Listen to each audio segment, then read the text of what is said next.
Ajay. Thanks for having us here.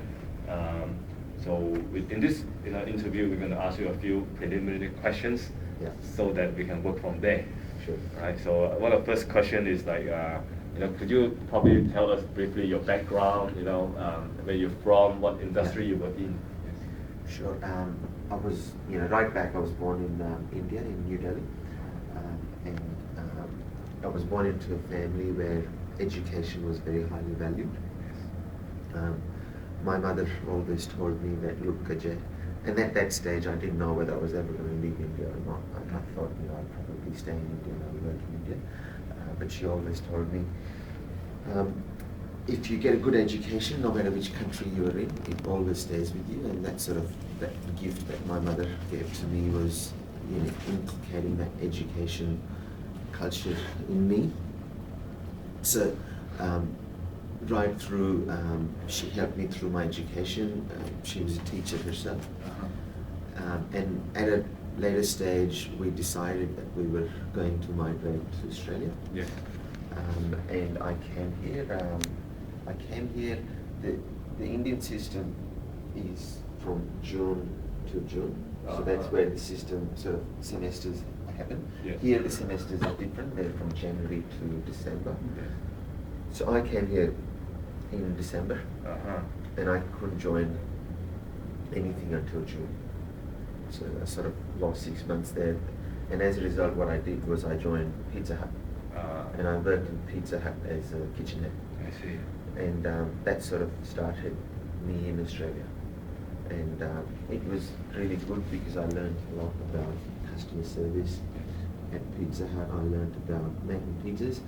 Now, while that sounds not very interesting, but even today here at car sales, customer service comes in really handy. It's something that I still do, but I learned back there 20 years ago in Pizza Hut. So, to me, it was about learning that, and then my first promotion came up. I was promoted within Pizza Hut to supervisor, and I was really excited because it was my first promotion. Yes. And it was a sense of achievement that, look, I worked hard and I got promoted.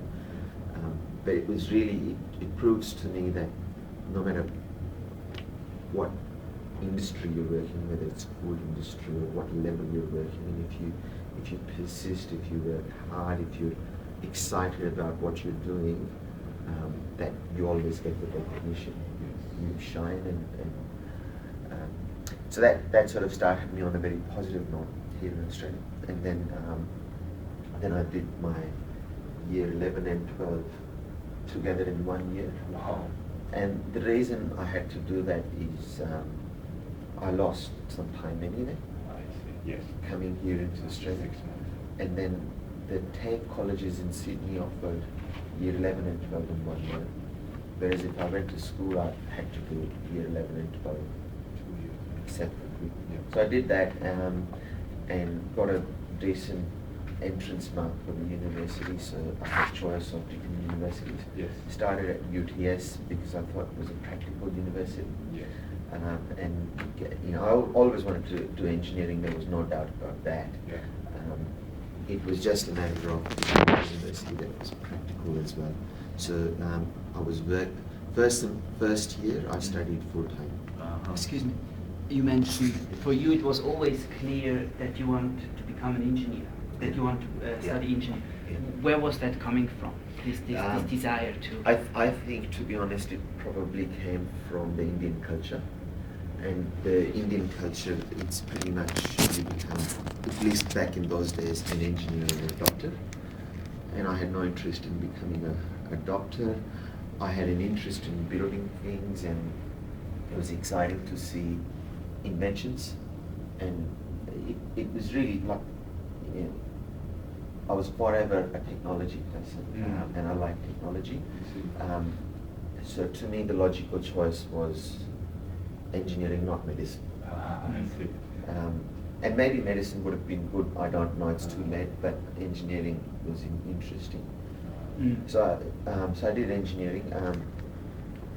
of course, what I didn't know was I was going to end up in IT rather than engineering. But I did not start with the intention of getting into IT. I started with the intention of getting into engineering. And I see them differently. But so back then I started UTS, being that practical university. First year was full-time work. And then the way the university worked, it was a sandwich course. So it wasn't a food course. It was a first year was full-time work, and then was a full-time study, and then 6 months of full-time work, and then study, and then work. So that's why it's called a sandwich course. I worked 6 months. Yes. And then I realized I quite enjoyed working, and I enjoyed learning on the job a lot. So I actually made my university part-time. I didn't go back full-time. I see. So, and for the rest of my university time, I studied part-time and worked full-time. But I started my my professional career in my second year of study, right, of university. So by the time I graduated, I had a lot of experience, and sort of gave me a bit of a push when I graduated to doing more challenging work. And so eventually I graduated from the university with 4 or 5 years of experience, and then started working in a consulting organization. I did some training for a while as well.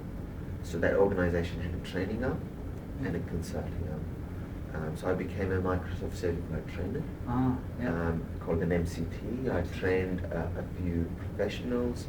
It was an interesting way to learn and teach as well.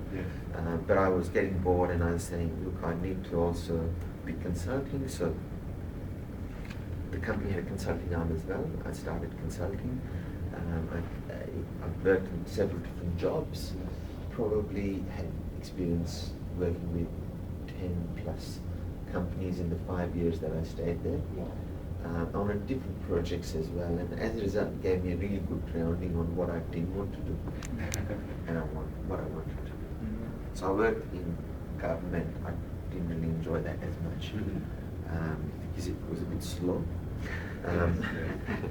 But I worked in a bank, which was interesting, but then I worked in digital industry, which was really exciting because it moved really fast. Things changed, and I could see things to fruition very quickly. So I started working in, there was a job that came up in a company called Fairfax Digital. So Fairfax is the company that owns Sydney Morning Herald and The Age, etc. Back in those days, this is about 10 years ago, they were embarking on a journey to go digital. So they created an arm called Fairfax Digital, and I worked as a technology manager for a business called drive.com.au, which is now, well, used to be a competitor to Carsales. But through that, within those 5 years, I chopped and changed jobs several times within the company. So I started as a technology manager, but then I started liking business a lot, not just technology, and it was about why are we building this stuff? Why does business want this? That got me interested in the business side, so I also started working as a product manager.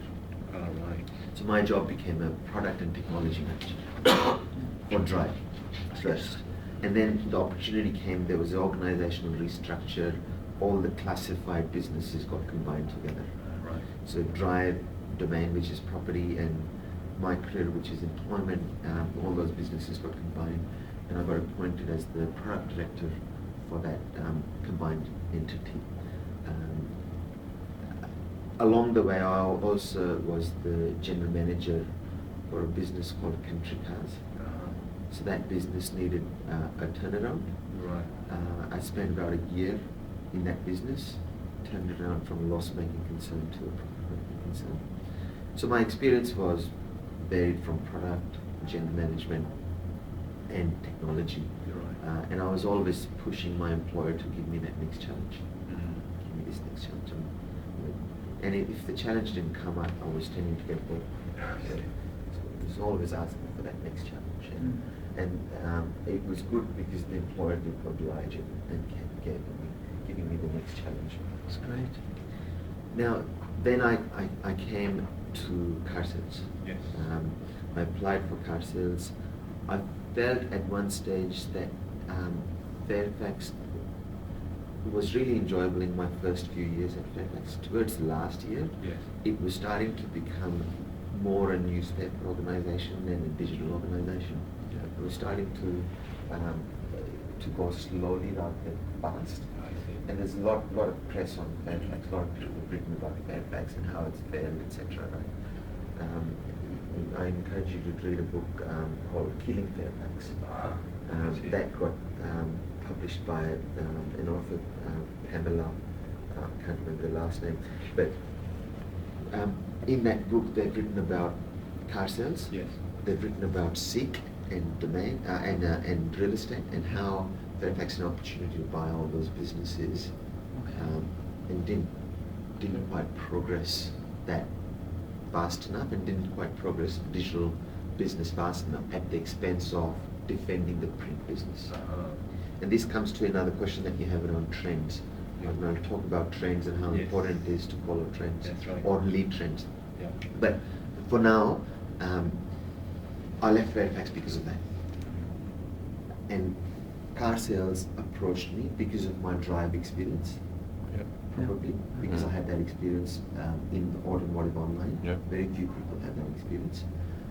So I was lucky enough to get approached by an executive recruiter Yes. in that domain. The hardest challenge for me was that job was in Melbourne. I was based in Sydney. Oh, okay. Yes.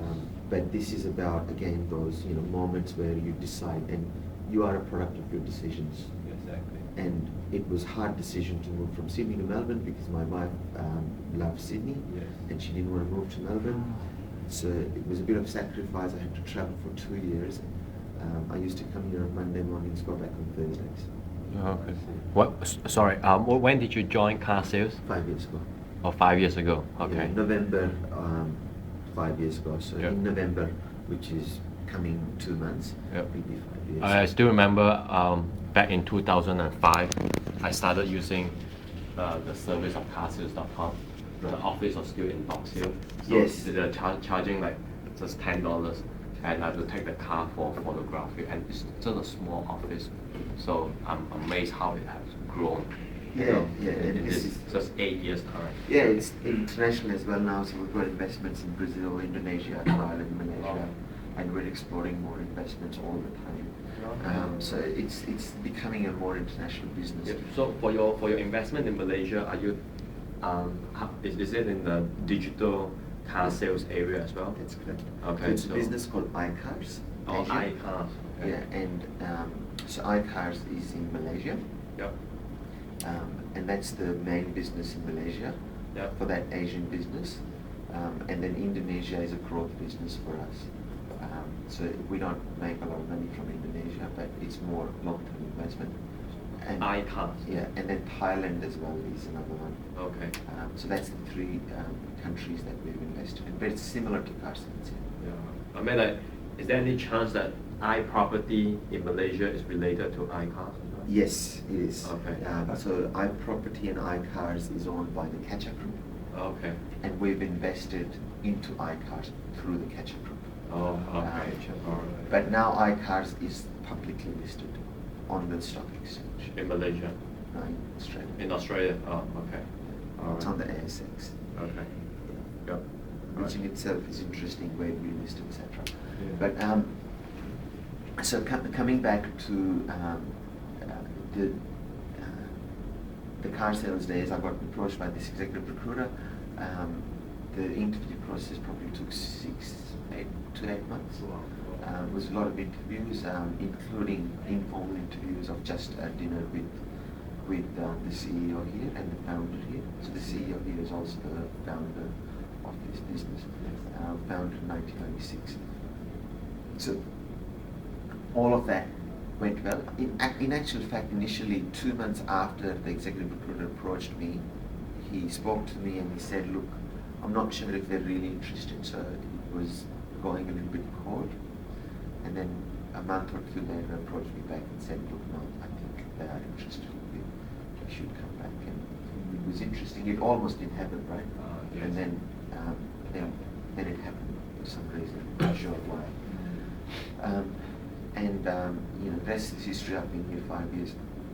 But in my initial challenges, there were plenty. The company was growing very fast. Yes. And when the company is growing fast, you need a stable technology that is also, you're able to move the company very fast with, right? Yes. Back then, some of the systems were probably not as stable. And my first job was, how do I make the system stable while making sure the company is still moving very fast? It was a very challenging time. There was a lot of stakeholder management to manage expectations initially and align expectations, but always keeping an eye on that big picture of, I need to progress to that next level. I need this company to be better. And my key mantra is, if tomorrow is better than today, and I keep doing that forever, I'm on a really good path. And that's the key thing that I live by. Because having back 5 years ago, if I had a picture of in 5 years' time I'm going to do exactly this, it's a really grand vision, but it doesn't mean I'm going to execute on that vision. Execution is done in small chunks. Yeah, right. And that is what differentiates car sales from many other businesses. It's execution. And it's about taking what we see here and having that vision, but not necessarily in detail. Yes. Having it really Yeah. high level and knowing where we're going to go, but then dividing into really small chunks and then achieving it every day. Okay. It's about That's what right. we achieve today and tomorrow and the day after. And okay, we always find lots of problems here, but the key test is we don't repeat. Mhm. So yes, there's lots of problems and we make lots of mistakes. Making mistakes is not a bad thing. It's a good thing. That's right. As far as you make mistakes quickly. Yeah. If you take a long time to make mistakes, it makes it really difficult, right? Yes. And that comes to culture and leadership, right? Yes, And that is about giving everyone the ability to fail, and letting everyone be empowered to succeed. Because lots of experiments have been done, and I honestly believe in this. 4 of us are sitting in this room. You're all very intelligent people, but the collective intelligence that we have in this room is a lot higher than any individual. Yeah. And leadership is not about how intelligent I am, it's about how intelligent all of us are, and about then maximizing that intelligence and using that to the full potential. So culture becomes really important. And it's about, and my job in the last 5 years, the key job has been breeding a culture. Oh, is it? Yeah, and that's the key thing, right? As a CIO, I do things that no one else will do. Who else will breed a good culture in technology? So I've got to start that. I've got to make sure that and as leaders, we don't realize this, but the things that we say and don't say matter a lot to people. So we've got to be very picky about how we conduct ourselves and what we deliver. Not being judgmental, for example, is very important, because if you're judgmental, it kills innovation. Yes. And breeding that culture of innovation is a very subtle job. It's one of the things that our organization has done recently is we built a search engine. We used to use on car sales, if you search for cars, we used to use a third-party search engine called Endeca. Most organizations use a third-party search engine. Endeca is now owned by Oracle. They were sold to Oracle for $1 billion. And Solar is another open source engine. Lucene is another one. And there's many of those around. We were finding that the search engine we were using and some of the other ones in the market weren't delivering what our users wanted. And one of the things that I encourage all the product managers here to do, because I run technology as well as product, is to start the day by reading the user feedback. That's how we should all start the day. Let's read what the user feedback is. Because internally we can get really focused like this with the tunnel vision, but if we look at our customers, our vision is like this, and we're really understanding what the problem is, right? And so we were reading feedback which said users want to search for multiple cars. So our search engine never allowed to search for multiple cars. It allowed to search for, so if you're searching for a Mazda 6, you can just search for a Mazda 6. And then when you search for a Honda Accord, which is a similar car, you have to start a new search. But what about I want to search for a Mazda 6 and a Honda Accord together? But not that car, not black in color. Or so we listened to those requirements and we said, let's search for a new search engine. We couldn't find one. But from an innovation perspective, I had really good people here who built one, which is now capable of doing this. Wow. And we are now, it's live on the site today. You can search for multiple cars, and it's live on even the app. You can search for multiple cars, and we have another version coming where we will make it even simpler, and that's coming later this year based on this search. And there's such a big list of user feedback that we can now implement on. I see. Wow. But that innovation really came from when we started building that search engine. We didn't know that we were going to succeed because it was sort of novel and new. It was about, let's take the risk. We commissioned 6 weeks of 2 developers and said, just work on it, build a prototype, see if you can succeed in this or not. 6 weeks later, they came and said, look, we think we can do this. And there's certain things we've done in 6 weeks that the other search engine can't do. And they estimated it was going to take a year to build this search engine with a team. It took 2 years. And I can easily sit here and say the project failed, but just looking at deadlines is a thing of the past. Today, you look at innovation, and you look at the quality of effort, and you look at trends. One of the reasons many companies, you look at MySpace. Yes. MySpace disappeared very quickly. You look at Yahoo. You look at Google. It's only 15, 16 years old, maybe 17 years old. YouTube is very recent. Instagram built a company that was $1 billion in a year. Time is moving faster than ever. Exactly. Right? The opportunities are galore, but the opportunity to also lose what you've built is there. And High risk. Therefore, constant innovation is not a optional thing anymore. Yeah. It's A an must. requirement. It's a must Yeah. for companies to survive in today's era. Like Nokia, huh? Well, Nokia as well. Now they're late to market, and maybe they'll come out. BlackBerry is the other example. They kept thinking their customer base was the business customer base. What they didn't realize was the business customers will also go home and use the phone as a personal device. That's right. So they didn't really understand their customer as well. Yeah. And that's the reason we spend so much time with customers. And innovation is great, but innovation needs to be directed at either leading trends in your market or your customers is a really good gauge for where innovation should come from. And I think BlackBerry missed that part. Google is really an impressive company that innovation doesn't mean you have to be small to innovate. Google still innovates and they're big. The trends that are coming in our industry now are Internet of Things. It's an amazing field. I believe it's going to be huge. So I've got a smartwatch at home, and it's discharged, so I didn't bring it in today. But the other day I was sitting watching television, some cricket, and because I like cricket being in India, and my phone was in the bar, which is about 15 meters away from me, and someone called me. It was an important call. I could see it on my smartwatch. Who was calling me? My phone was getting charged in the bar. Uh-huh. So normally I would have missed the call because by the time I got to the phone I would have missed the call. I actually took the call on my watch. Because the watch connects to my phone using Bluetooth. So the reality is, today you see you can close the blinds with a button. You should be able to do that with your phone. I've got some smart bulbs at home I got through Kickstarter, which is an innovation program. So I bought these bulbs.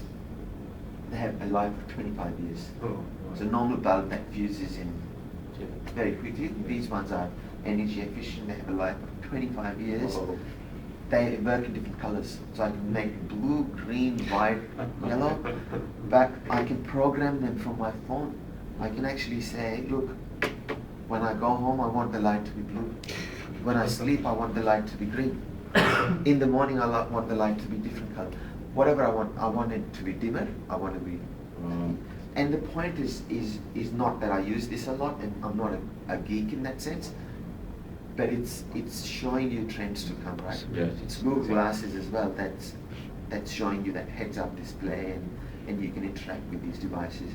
I think it's the tip of the iceberg, and there was digital has really increased the pace of innovation in the last 5 to 10 years, and now these digital devices connecting with each other is going to exponentially increase that pace again.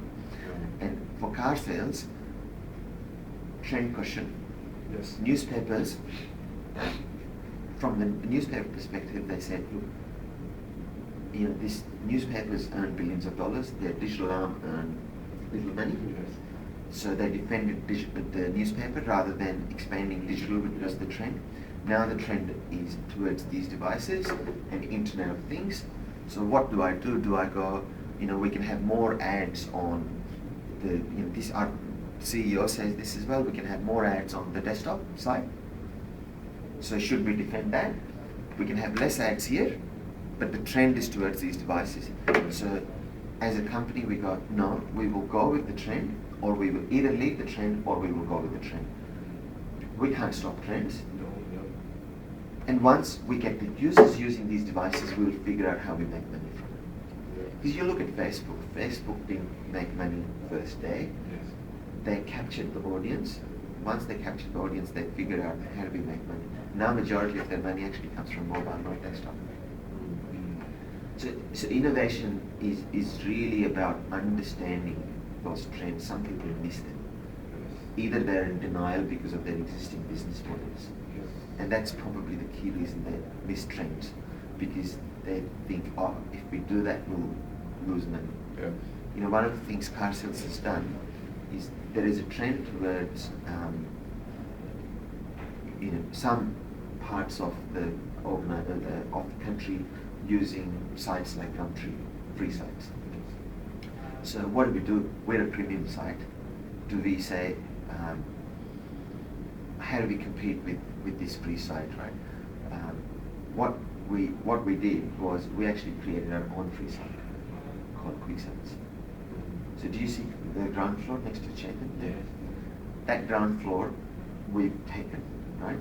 And we're moving our quick sales team, which is competing with Gumtree, to that floor. Oh, right. And that team will compete with car sales. So rather than creating this illusion of we are premium and this free model will never work, what we've done is created an own competition within the company. Okay. And whichever business model wins. Yeah. We don't have a problem with that. You spread your bets. Yeah, yeah. So that's kind of, so from an innovation perspective, disruption is so important these days. I've organized a hackathon. So on the 4th of October, the 5th of October, this entire floor, which is product technology, has the ability to participate in hackathon. Everyone has the ability to come up with an idea, and this is about that collective wisdom. Yeah. Why should I be the only one coming up with ideas? I'm not the smartest person. Collectively, we're smart. So what we've done is anyone can come up with ideas. They then channel and sell that idea to 3 to 5 people. Combine those people, and for 2 days, for 36 hours, we will give them food and everything else and prizes. They're just going to concentrate on that idea and build it. We will not prescribe what that idea is. Although the 3 criteria for the idea, the number 1 is disruption. Disrupt car sales. Come up with an idea that disrupts us. Oh. Second, something that helps our consumer. Okay. The third one, commercial. So that's the 3 you can be in just one criteria or all three, don't matter, doesn't matter. And that's we're having the hackathon. And that's about, again, that culture of everyone is here to innovate. You are not employed here to code. You're employed here to think. Because if you're all employed here to code, it is better for me to outsource this to India. Yeah. It's much cheaper. Yes, It's much cheaper. Shaitan can help you with that. Yeah, it's much cheaper. So rather than doing that, this is about we are here and we will talk to each other and communicate with each other and we will innovate. And through that, if you follow that model, outsourcing is not attractive at all. Makes sense, absolutely. Yeah. I was always wondering, when does it make sense to outsource your coding work to India or wherever, and when does it make sense to have? How do you know that it's worth it to keep your program, your coding here, and like that makes perfect sense. And it's about what do you value. We value our development resource very highly because we see that as our innovation center. We don't see that as a cost. It's an innovation center. It's what creates revenue. So I actually have two KPIs, right? And one of the KPIs I have is the cost of my development team. Do I meet that cost or not? The amount of bonus tied to meeting that KPI is very small. Yeah. And the reason is, it's not just a cost center, it's an innovation center. But the amount of bonus tied to me to run the infrastructure is much higher. Because if I save cost there, I'm not compromising on innovation. Yes. Right? Yeah.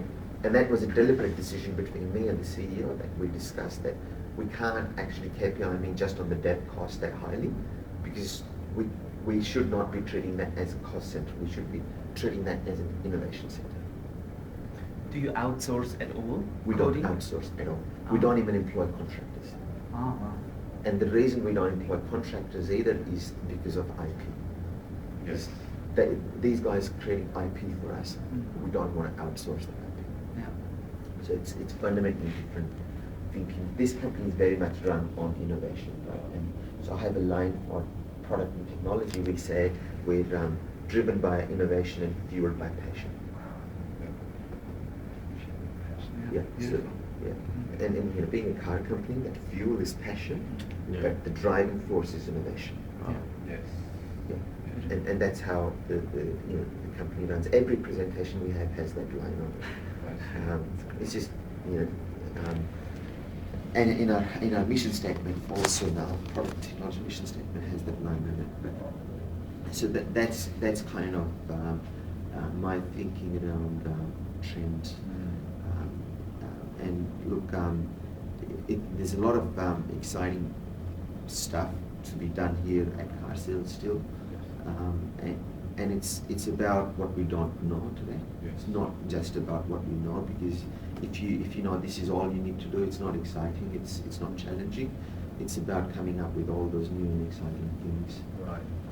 And hopefully on the 4th and 5th of October we'll have some new ideas and Definitely. you know, and that's really it's the challenging work that so we're now running a program where we actually want to lift our culture to that next level. We think we've improved, Yes. but we think there is a lot of way to still go. Yes. And it's about running that cultural change and doing it that subtly that people don't even realize that is happening, but it's happening, and it's happening every day. It's about the language we use. It's about the rewards we give, to who we give, for what we give, and it's again building that culture Yeah. of innovation. Who is coming up with? Is that you and the CEO who defines how the culture should happen and evolve? Our CEO is very innovative. He's from a development background himself. So certainly a very massive part of it comes from him. But I'm certainly very actively involved in this. It's been a key component for me to drive this cultural change over the last 5 years.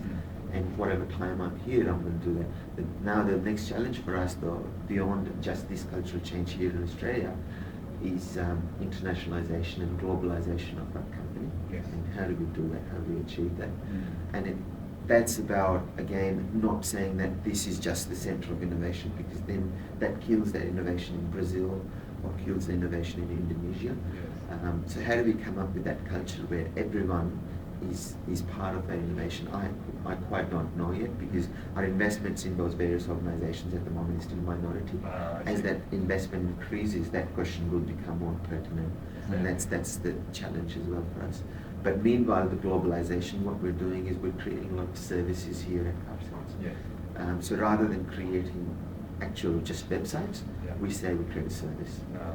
So we create a service that detects fraud and combats fraud. We create a service that is capable of serving images very fast and at very economical cost.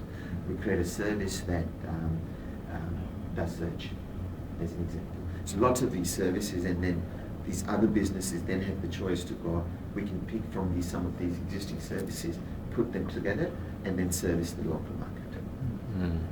And that's kind of happening now. I see. But I think the next challenge after that is going to be how do we create that culture of innovation globally, I see. not just here. Yes. So we shouldn't just be creating services here. There should be some services created in Brazil and some in Indonesia. And how do we do that? And that's a challenge. I don't know how we'll solve it, but it's great to have that challenge. Yes.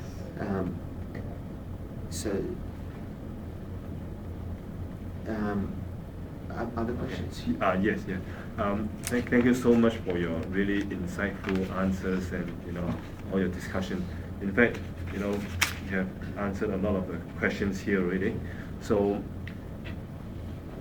just one thing I'd like to say is, that answer itself is already a very good, guideline, a good guide to all the newcomers into your field. And from my opinion also, I find that, the thing that separates you, right, Mr. Bhatia, from other CIO, in fact, I realized that from the interview itself on YouTube, that published on CIO, is that the business sense Yeah.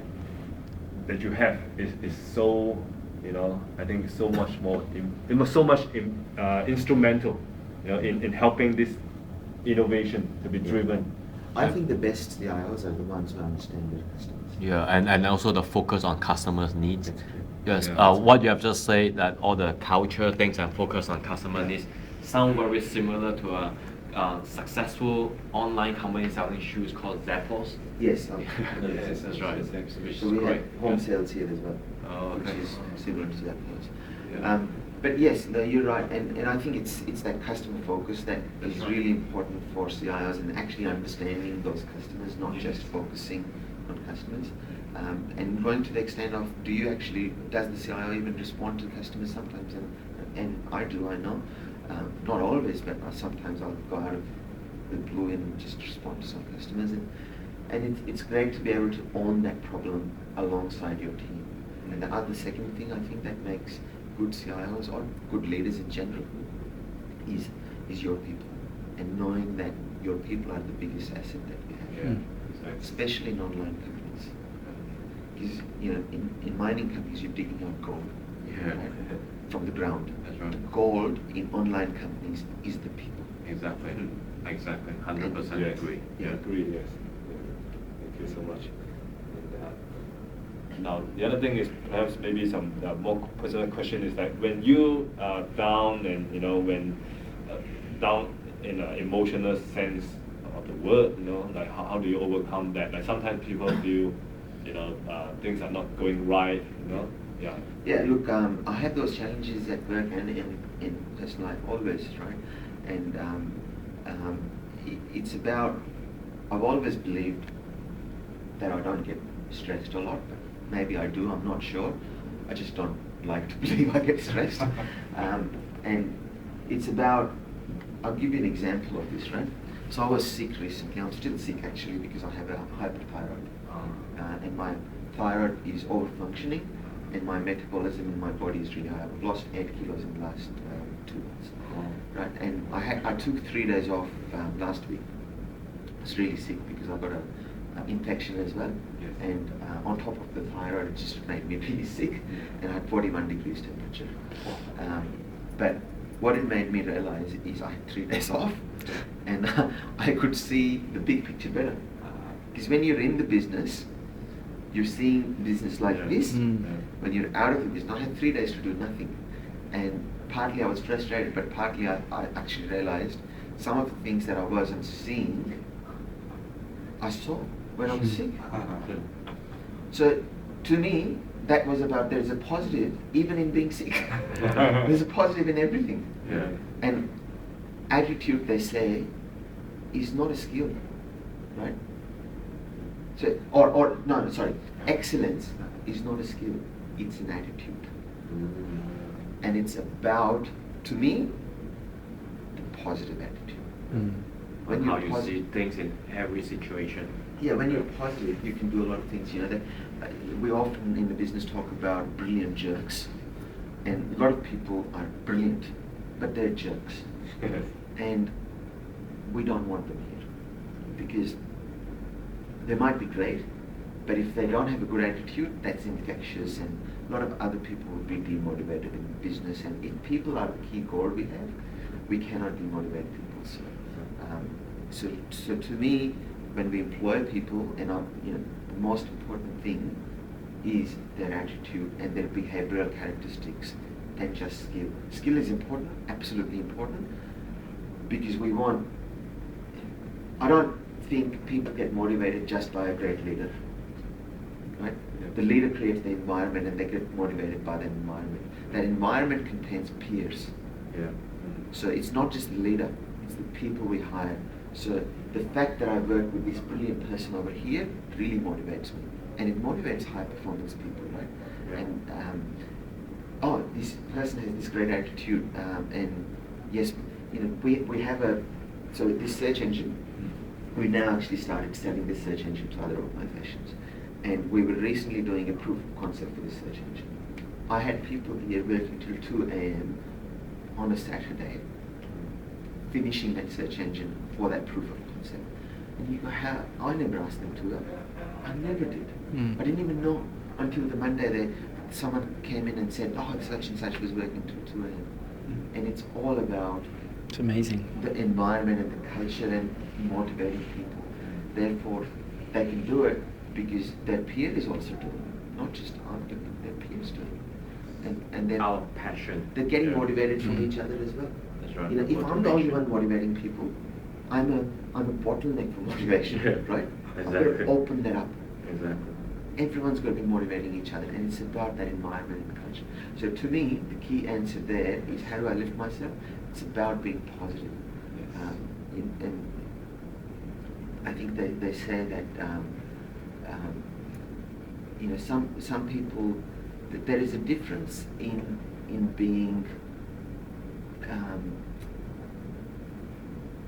in having different opinions and voicing your opinions and being actually cynical. So when you're cynical, typically that comes from being negative. But when, I'm forgetting what the right word would be for it, but when you are just having a different opinion and voicing it, that's great. Yes. We want people like that. We want to say, show me a different direction. But the cynics are more, no matter what you do, it's negative, Yeah. it's negative, it's negative. And they are the poison that kills a business. Yeah, Mm. exactly. You don't want that. Negative for the sake of being negative. That's correct. Yeah. So yeah, attitude is the key thing. Yes, thank you so much. Thank you. Right. So probably the last one, maybe is what is your ultimate goals and objectives for your career and your life? So I don't exactly know. I never set out to become a CIO, but I did set out the same goal that I had within the company. Tomorrow will be better than today. Yeah. Is my same personal goal as well. I just want to be better than I am today, and wherever the career takes me, it's fine. But if I can feel I'm one of the better CIOs in the country, that gives me great satisfaction. if I become a CEO, but I'm really good at that job, that will give me a great satisfaction as well. So, I've always wanted bigger challenges, and I'm hoping that the challenges keep getting bigger, and then I keep improving myself to fulfill those challenges, and the career will take care of itself, right? I think chasing a particular title or a career is not the right way to go, because expectation is the cause of all evil. If I go, I'm going to become the Prime Minister and I don't, I might become the Deputy Prime Minister, but I might still be really sad. Because I never achieved that goal of becoming the Prime Minister. So to me, again, having those small goals of just getting better every day is the key. And even if I was in Pizza Hut and I kept getting better every day, it was fine. Thank you so much for it. But you did have another question there that you haven't answered, and that was around do I encourage other people to come to Australia to to have a good career and be entrepreneurs, etc. And I go, absolutely yes, but come here with a positive attitude, right? The biggest problem I find with migrants, and I've seen that in my own family as well, and the friends that I have around me in the Indian community, a lot of people become very negative, and they come here, they expect they'll get everything they got in India, but something more. The reality is they're not going to get something that they got in India or China or Indonesia or Switzerland or anywhere. They're going to get something different. And it's about adapting. And so a lot of people I find have a lot of excuses about, Australia's a racist country. Such and such was racist. That's why I didn't get a promotion. Such and such, I'm a female, so I didn't get a promotion, or I'm something else, right? It's just excuses. It's honestly just excuses. And if you're going to have that attitude, do not come here. If you come here with an attitude that it's a different country and there are different benefits of being in this country.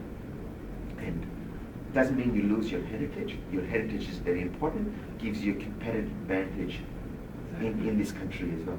So the fact that I speak a different language is a big asset.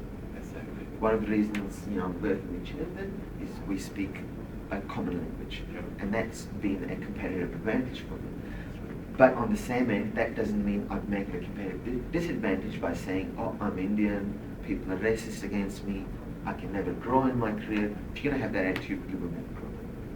And I find that is the biggest advice I can give to fellow migrants, that don't have that attitude. Racism is everywhere.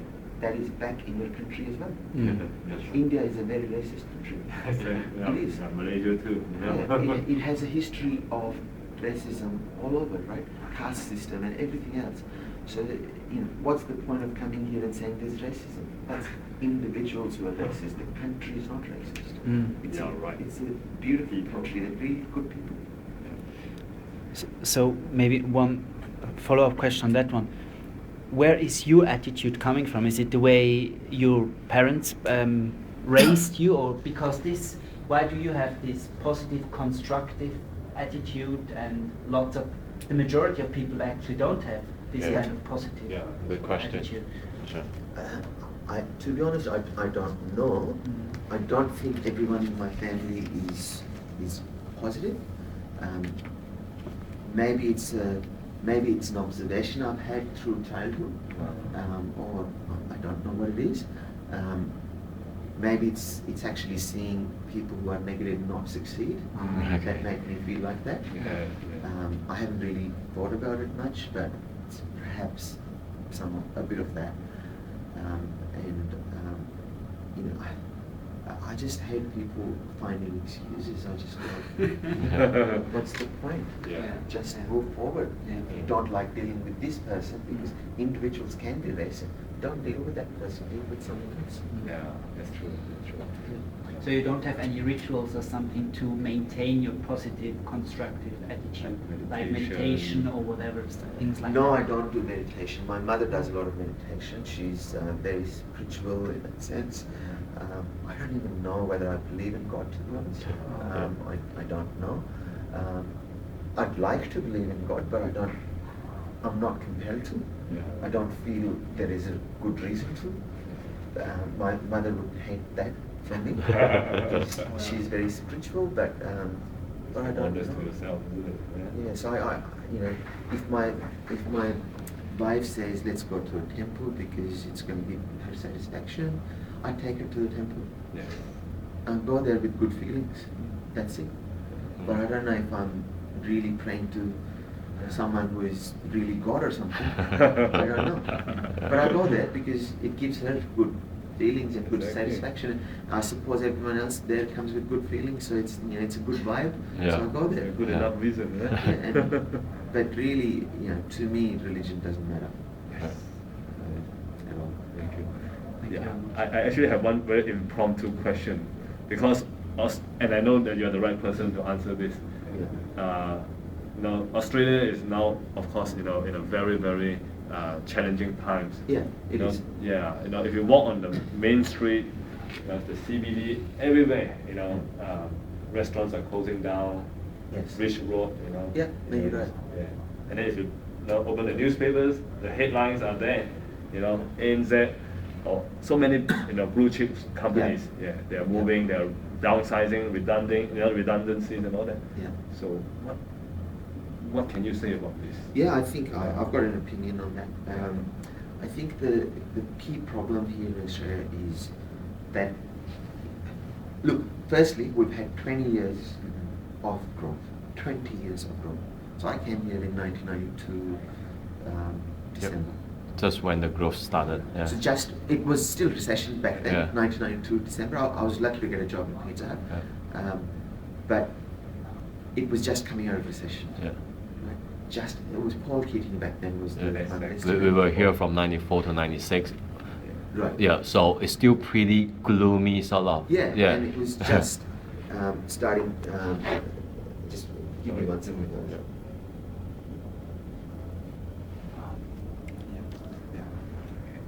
No, that's fine. I've got 10 minutes. Okay. So, 1992 December there was a recession, and then 20 years of constant growth. I can't name another country that's had that. Yeah. And there's probably one or two other countries, but I don't know off the top of my head. So it's an amazing Agree, achievement. agree, yeah. There is always a recession after such a large amount of growth. Yes. So part of it is just natural economic cycle. But I do think there are certain things we don't do that we could do to make things better here in Australia. Mhm. So the examples of that is we've relied too much on the fact that we've got this golden opportunity of mining, Yes. Yeah. and we have too much gold in the ground. Yeah. We don't realize that the real gold is here. Right? Yes. It's these people. The people. And the Silicon Valley in the United States really respects those people. Yeah. We don't have anything close to that here in Australia. Right. Nothing close to it. Exactly. There's been a mining boom, right? Everyone knows there's been a mining boom. Yeah. People don't understand there has also been a digital boom. Sorry, Andy? There has been a digital boom. Digital boom. Oh, yeah. I've been part of that. Yeah. I've been the beneficiary of the digital boom. People don't realize that. The digital boom is more sustainable than Yeah. the mining boom. The stuff in the ground will finish. Yes. The stuff here will only get better Yeah. if we can improve the culture in the country, just like we're trying to improve the culture in the organization. Yes. It's a cultural thing across the country. Education is not highly valued in Australia. No. So that in itself inhibits growth, right? And that research culture of coming up with new things and building new stuff happens in Silicon Valley. Yeah. I see. The US is still a great country for sustainable growth into the future, even though today they're facing challenging times, and that happens to everyone. But their economic model, I think, is very robust. Yeah, that's right. Yeah, because when you say that car sales here do not take contract staff, immediately that's the whole company apart from the rest. Yeah. I mean, look at the society here. A lot of companies, they're not valuing the people. People are on contract, they're on casual basis. How do they contribute? I wonder. Yeah. Yeah. So I honestly think when the last government came up with the policy of education and they said we need to focus more on schools. Yep, that's a good thing. But they took money from universities and gave it to schools. That is such a stupid thing. And that sort of culture needs to be changed. We need to value that in higher education a lot more. The higher education in Australia is not valued highly. That it's changing, but it's changing too slowly. It needs to change more quickly, and we need to value the work of inventors, and we need to celebrate the work of inventors, and just like it's done in the Silicon Valley. And you know, why doesn't Australia come up with a Facebook? Why doesn't Australia come up with a Google? Why doesn't Australia come up with a YouTube? Why are those things happening out of the US over and over again? Why are they not happening here? Because you know, we're 22 million people, or 23 million people here. If we started that industry and really honed in on that industry, that's my personal belief, that we would have a sustainable boom for the next 15 years. I do think we need more people as well. I think skill migration is great for the country, but we need to then provide that right culture here to those people. Because you know, it's not good enough to attract high-performing people here, and then if they're driving taxis, Yeah, that's right. they've got to go and do something. Yes. Yeah, the talents that could be explored and utilized. Yeah, but it's a great country with great prospects, and some things need to be changed, and again, it's that concept of I'm not a cynic, I'm just seeing the side that needs to be improved. Exactly. Yes. And it can be done. It's just like too slow, it needs to be faster. Thank you so much. Thank you. I really appreciate it. Thank Thank you. Thank you. Thank you very much. Thank you. Learn a lot from you. Thank you so much for the time. So sorry it took up a bit longer than No, that's fine. I actually put 1.5 hours to. I thought it would take longer, so Thank you. longer.